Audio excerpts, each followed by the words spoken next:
People who traveled the world, what did you choose not to say about a country you visited to keep the story positive?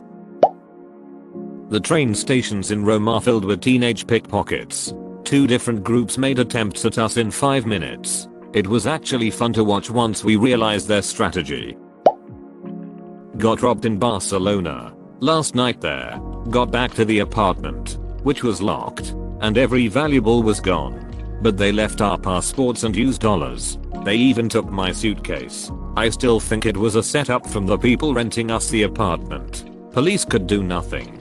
Funny thing was that whoever stole our stuff resold it because a picture of 2 Spanish people showed up on our cloud storage from the tablet. Also, my mom had her wedding ring stolen. The one day in her life she decided to wear a different ring. Edit grammar. Autocorrect. Edit 2 just got a puppy and have been offered it. To answer a few questions. It was a rental off of Robo.com with electric locks that used a card to open the front door. Also, it was in a decent neighborhood. My mom took it the hardest. Sister was crying. Dad was consoling. And I was ready to fight. Despite all of that, the police were very nice. They actually came to inspect the locks, which showed no sign of forced entry. I still enjoyed my time in Spain. But it's a weird feeling to be violated like that. When my friends and I were in Barcelona, we ran into someone we knew whose group had had this exact experience. Must be a thing that happens. We had opted for a big business hotel which wasn't actually expensive, and I always think that's the safest option. The sheer number of elderly people on scooters telling me to get out the fucking way. In Scarborough, North Yorkshire. Edit, some people have been asking. I'm from Norway and was in Scarborough as a part of a school trip when I was 16. Second edit, we also went to Whitby, York, the North York Moors, Castle Howard, and some tiny town I can't remember the name of. I liked it a lot. There's a lot of stray dogs in Peru. I've heard that stray dogs are kind of the norm in Latin American countries, and most of the ones I encountered didn't want anything to do with anyone passing by. However, there was one stray that I passed frequently while walking to a project I was working at, and he was extremely aggressive. To the point that I started carrying rocks in my bag in case he chased me. He would follow me for blocks, remaining hidden in a yard until I passed by. He'd bare his teeth and growl. He also slobbered a lot. I didn't think it was rabies, but I'm also not 100% convinced it's not rabies. I lived in various parts of Guatemala for a few years, and it was the same there. Once in a while the police would set aside a certain day or days to cull the problem because they couldn't deal with the sheer number of dogs out there. They'd make an announcement to keep your dogs indoors and then roll up on all the strays and shoot them. I walked by a police truck once with a bed filled with dog carcasses and swarming with flies. That wasn't even the worst thing I saw in Guatemala by a long shot.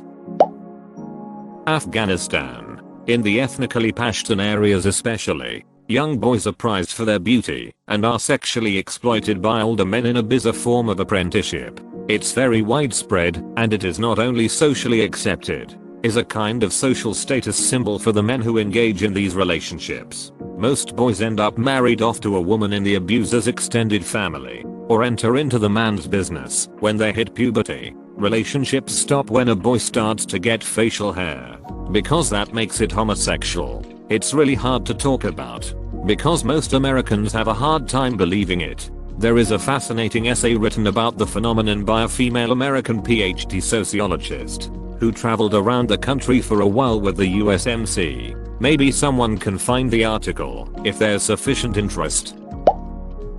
The amount of homeless people sitting along Kalakaua Ravi in those little pergola areas in Waikiki, Hawaii. I feel sorry for the people who come here and only stay in Waikiki. It's a pretty grimy place, and there's so many other beautiful areas to explore. The homeless problem is probably the one agenda for our politicians currently. Edit, I've gotten a decent amount of people asking me recommendations on what to do in Hawaii. Check out our Hawaii wiki, there's a couple people who come in asking the same thing every week, so they made a post answering that question.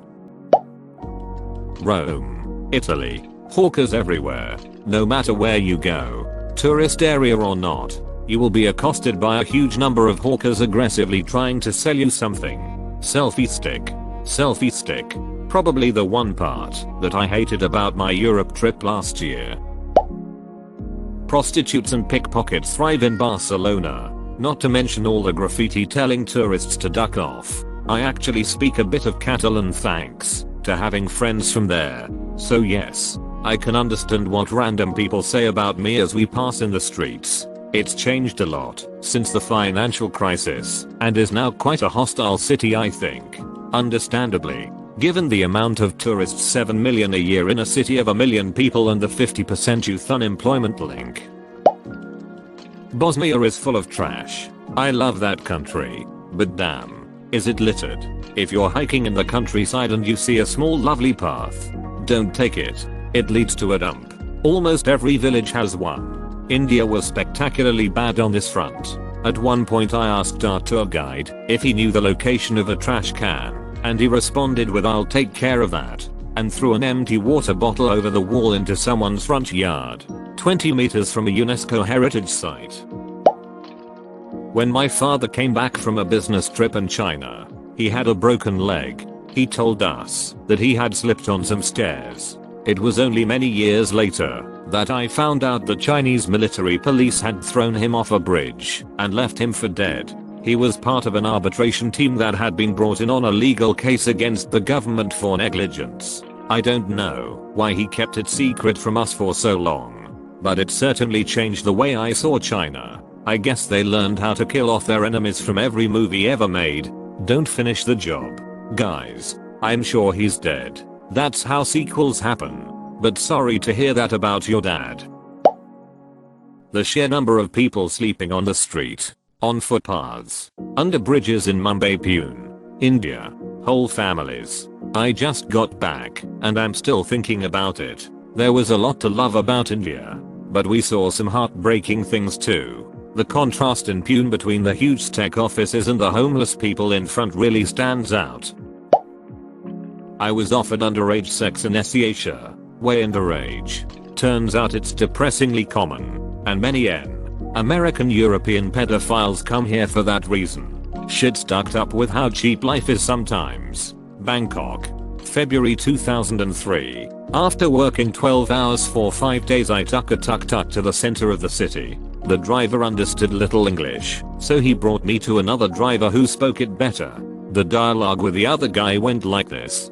Him: little girls. Me: no thank you. I want to tour the city for an hour or two. Him: little girls. Me: no thanks, I'm not interested. But I would like to stop by a silk shop. Him, with an encouraging tone: little girls. Me: I said no, I have a girlfriend. At this point the man paused, evidently thinking about the problem.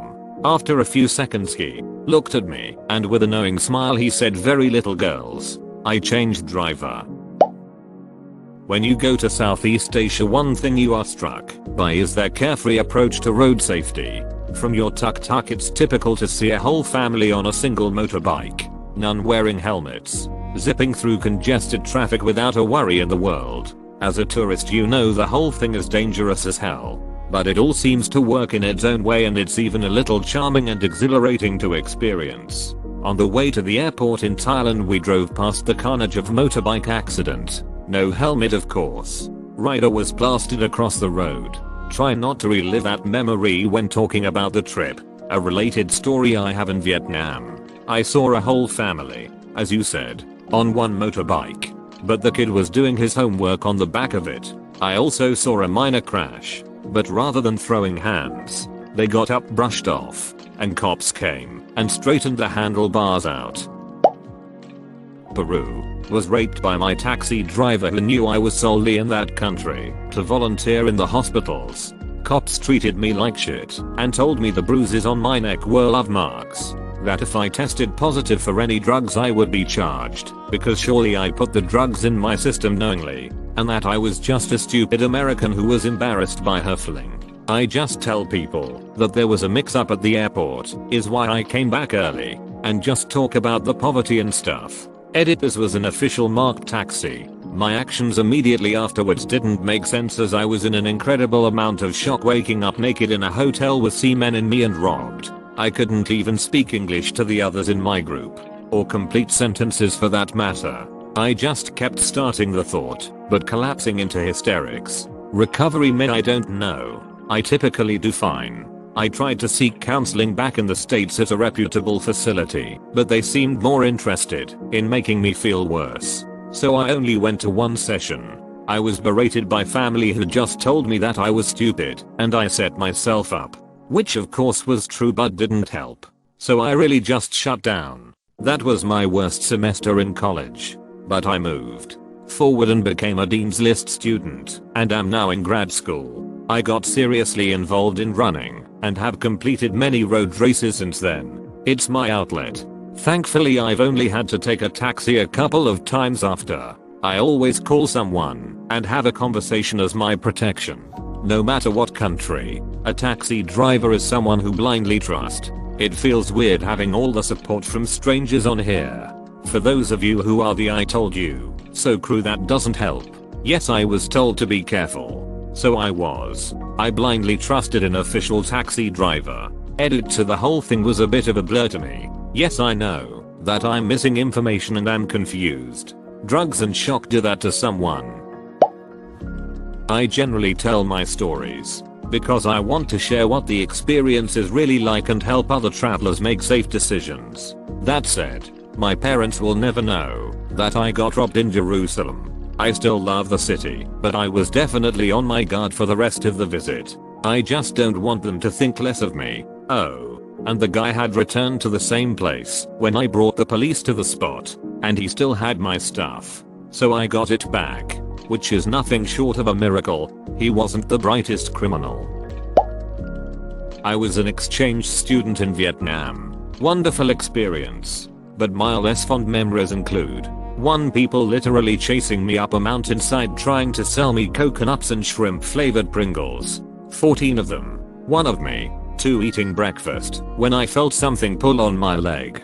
A beggar with no limbs had rolled under my table and was biting my pants. 3. Children shitting on the steps of the Hanoi Opera House. 4. Tour buses full of Australians throwing beer cans at people from the windows. 5. Almost dying multiple times while traveling on the scariest roads I've ever seen. 6. Finding out that the windshield in our microbus had been sold and replaced with regular glass when a chicken flew through it. Lots of stitches involved from a very sketchy doctor. 7. Speaking of healthcare, I got a first-hand look at the hospital system after contracting intestinal anthrax. I lost 24 pounds in 5 days, and my hair fell out, along with 2 teeth. I also came back home with tapeworms. Edit, I posted the below in one of my other replies. But I really did have a great experience while studying there and highly recommend it as a travel destination. I visited Vietnam at a very interesting time. Not that long after relations had been reopened with the US.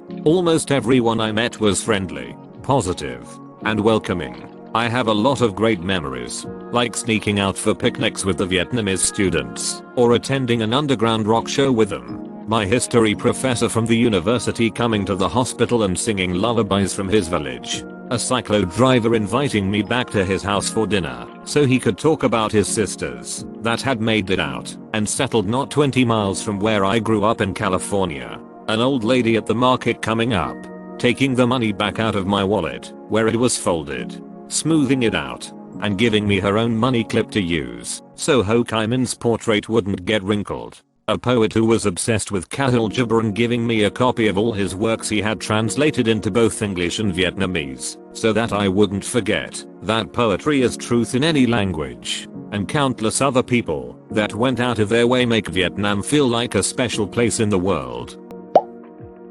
When I fell down a flight of stairs in Hungary and broke my back, not a single person stopped to help me while I screamed in pain. I remember a girl in Russia telling me that she once called the ambulance for a stranger that had had an accident in the street and that the police kept questioning her about how she knew the victim. They didn't believe she wasn't involved because in Russia you would not commonly just help a stranger like that. As a general rule, I enjoyed my brief visit to Paris. However, I did have a couple of times when I'd visit a shop and the workers would just be dick to me. I speak French okay, but I'm a bit slow, and I'd try to talk in French and the shopkeepers would basically laugh in my face, talk about me to each other when I was standing in front of them. Still, Only a minor thing, I want to visit France again. Not too many people are happy to hear Australians shoot and kill kangaroos on a regular basis, or that we eat them, or that they are primarily pet food. Switzerland was absolutely stunning. If there weren't any people around, the Swiss people I met were, to a person, very rude. In the old adage, if you meet one arsehole in a day, he's an arsehole. If everyone you meet is an arsehole, you're the arsehole. I went and pored over everything I did said to see if I'd been in the slightest bit rude, mean, snotty, superior, anything. I'm an American. And this was the 80s. We were all trying to be nice to everyone. After all, Russia was almost at the breaking point. We were in the united colors of Benetton.